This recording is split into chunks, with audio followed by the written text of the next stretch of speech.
बिस्मिल्लाहिर्रहमानिर्रहीम।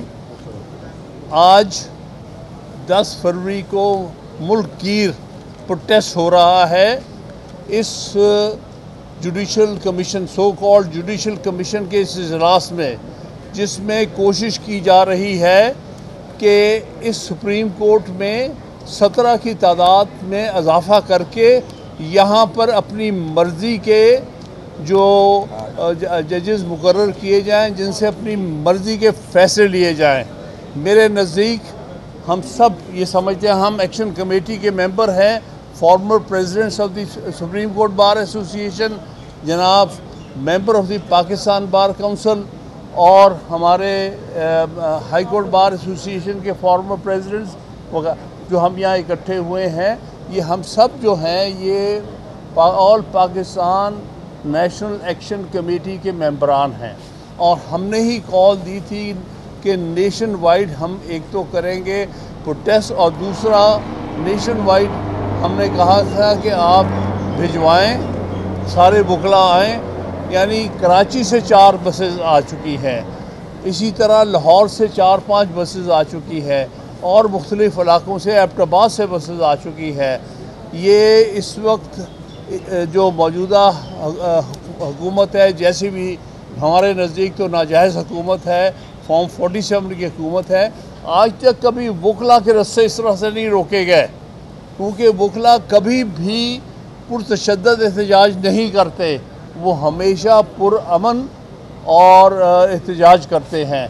आज भी वो पुरअमन एहतजाज कर रहे हैं, लेकिन ये हुकूमत और ये इस्टेब्लिशमेंट का तरीक़ाकार ये हो गया है कि सारे शहर को बंद कर दो, सारे रास्ते बंद कर दो, कंटेनर लगा दो, जो कुछ आज हो। हमारे वकला 4 जगह पे इस वक्त प्रोटेस्ट कर रहे हैं, जिसमें कश्मीर हाईवे है, जिसमें डी चौक है, जिसमें सरीना होटल है, और जिसमें मार्गला रोड है। वहाँ पर मुख्तलिफ़ जगहों में हज़ारों वकला को रोका हुआ है, और उसके बारे में आपको खबरें मिल रही होंगी। हम समझते हैं कि ये जो सुप्रीम कोर्ट को पैक करने की कोशिश है, यहाँ पर मज़ीद उस किस्म के जजेस जिन्होंने जो कॉम्प्रोमाइज़ ऑलरेडी हैं, हम नहीं चाहते कि यहाँ पर मज़ीद कोई अमीनुद्दीन और इस किस्म के मुंदाखिल और या आफरीदी जैसे कॉम्प्रोमाइज्ड जजेस भर दिए जाएं यहाँ पर, उनसे अपने मर्ज़ी के फ़ैसले लिए जाए। आमिर फ़ारूक, जिसका रिकॉर्ड इंतहाई अफसोसनाक है, उसको सुप्रीम कोर्ट में लाया जा रहा, और उसकी जगह एक इम्पोर्टेड जज को ला के चीफ जस्टिस बनाया जा रहा है। ये किसी सूरत भी हमें कबूल नहीं है। और आप समझे, आज आप रस्ते रोक लेंगे वकला के, तो फिर अगली दफ़ा हम एहतजाज करें। कितने दिन रोक लेंगे? कितने दिन इस्टेब्लिशमेंट जो है इस मुल्क पर काबिज हो सकती है? आपने इंतज़ामिया को अपने पपेट्स बना दिया है, आपने इस पार्लियामेंट को अपने पपेट की तरह इस्तेमाल किया। जिस तरह ये सो कॉल्ड 26वीं तरमीम हुई है, इससे ज़्यादा शर्मनाक तरीके से कोई तरमीम हो नहीं सकती। लोगों को घरों से उठा के, लोगों के बच्चों को गायब करके, लोगों पर ज़बरदस्ती उन्हें व्हील चेयर पर उठा के ला के वोट नंबर पूरे किए गए हैं। ये कोई तरमीम नहीं है। इसको किसी भी आईनी अंदाज से दुनिया के असूलों को सामने रखते हुए आईनी तरमीम नहीं कहा जा सकता।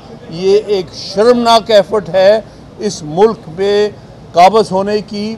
और अगर ये 2 इंतज़ामिया में और मुकन्ना पे काबिज हो चुके हैं, अब उनकी कोशिश है कि हम यहाँ अदलिया पर मुकम्मल तौर पे काबिज हो जाए।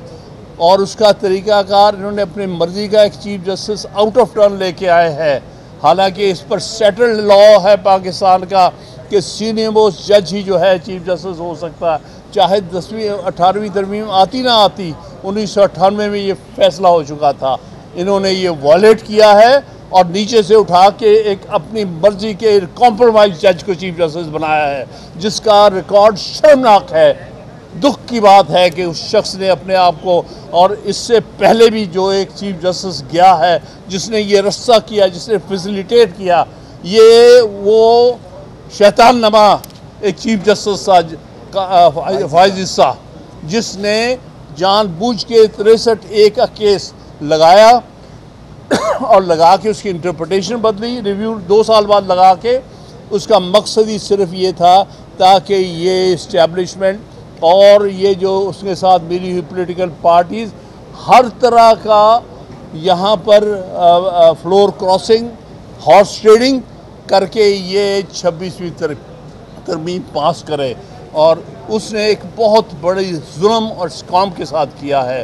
तो भाई हमारा ये एहतजाज कोई एक दिन का एहतजाज नहीं है, एक महीने का एहतजाज नहीं है। जब तक हम 26वीं तरमीम को वापस नहीं करा लेते, जब तक कि 26वीं तरमीम का जहर आइन में से निकाल नहीं लेते, जब तक आइन को अपने असली शक्ल में बहाल नहीं कर लेते, जब तक अदलिया जो है उसको आज़ाद नहीं कर लेते, तब तक हम अपनी जद्दोजहद जारी रखेंगे। इसको हमें महीना लगे, 2 महीने लगे, 10 महीने लगे, साल लगे, 2 साल लगे, हमने इस तहरीक को नहीं रोकना। सारे पाकिस्तान के वकला आहिस्ता आहिस्ता इकट्ठे हो गए हैं। चंद एक लोग हैं जो दर हकीकत उनकी हैसियत कोई नहीं है, वो टाउट हैं या टाउटों के एजेंट हैं।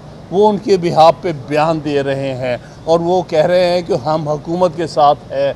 ये आम वकील हरगिज़ हुकूमत के साथ नहीं है, वो आइन के साथ है, वो आज़ाद अदलिया के साथ है। और इस जद्दोजहद में आइन को बहाल करना सही शक्ल में और हमारे अदलिया को आज़ाद करने तक हमारी जो है जारी रहेगी। अब मैं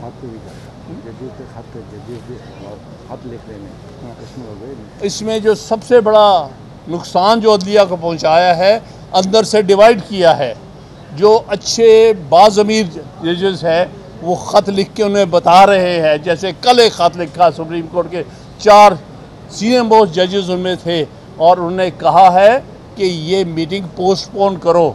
लेकिन लगता है इस चीफ जस्टिस को कोई शर्म नहीं है कि अपने सीनियर जजेस जो उससे 2 सीनियर हैं उनमें से, उनकी बात सुनने की बजाय ये हुकूमत के एजेंडे पर चलने की कोशिश कर रहा है, इस्टेब्लिशमेंट के एजेंडे पे। इसी तरह इस्लामाबाद हाई कोर्ट में 5 से 7 जजेस जो है जो इंडिपेंडेंट और बड़े बाज़मीर और फ़ख्र हमें है कि बहादुर जज है, उन्होंने ख़त लिखा है और कहा है कि तुम सीनियरिटी के साथ खेल नहीं सकते। तुम बाहर की हाई कोर्ट से ला के यहाँ पर चीफ जस्टिस पर मुसल्लत नहीं कर सकते। तुम एक दफ़ा फिर इस्लामाबाद में डोगर कोर्ट नहीं बना सकते। हमने काफ़ी डोगर कोर्ट देख ली है, उसका अंजाम भी आपके सामने था। जो 1.5 साल डोगर कोर्ट चली है 2007 से 9 तक, उसके बाद उसके जितने भी लोग थे जो उसके साथ क्रिएशन थी उनको ख़त्म कर दिया गया। लिहाजा आप भूल जाएं कि आप डोगर कोर्ट्स बना सकते हैं, आप अपनी मर्ज़ी के जज लगा सकते हैं, ये ज़्यादा अरसा नहीं रह सकते। लिहाजा हम उन जजेस को खराज तहसीन पेश करते हैं, सुप्रीम कोर्ट के भी और इस्लामाबाद हाई कोर्ट के, जिन्होंने खुल के हक़ की, आइन की और आज़ाद अदलिया की बात की है। और साथ ही में जायज़ करें मुनीर मलिक को अली कोर्ट, हाँ वो जो उधर काम बात कर रहे हैं बाकी सारे देखिए ना, वहाँ पर जहाँ डी चौक पे रोका हुआ है, हमारे 2 साबका सदूर सुप्रीम कोर्ट बार के वहाँ मौजूद है। उनमें अली अहमद कुर्द साहब और मुनीर मलिक साहब। मुनीर मलिक साहब हमारे सदर हमारे एक्शन कमेटी के चेयरमैन भी हैं, वो उनको वहाँ रोका हुआ है। हालांकि इसमें उन्होंने एड्रेस करना था, एक्चुअली मुनीर मलिक ने एड्रेस करना था बतौर head of the action committee. उन्हें वहाँ रोका हुआ है, वहाँ से आगे आने नहीं दे रहे और वहाँ पर वकला पर सख्ती की जा रही है और लाठी चार्ज हुआ है। वहाँ पर आंसू गैस फेंकी गई है। इस हद तक ये एडमिनिस्ट्रेशन गिर गई है। वो वकला पर वो कुछ कर रहे हैं जो किसी और को आज तक ज़रूरत नहीं हुई, क्योंकि उनको पता है कि वकील जो है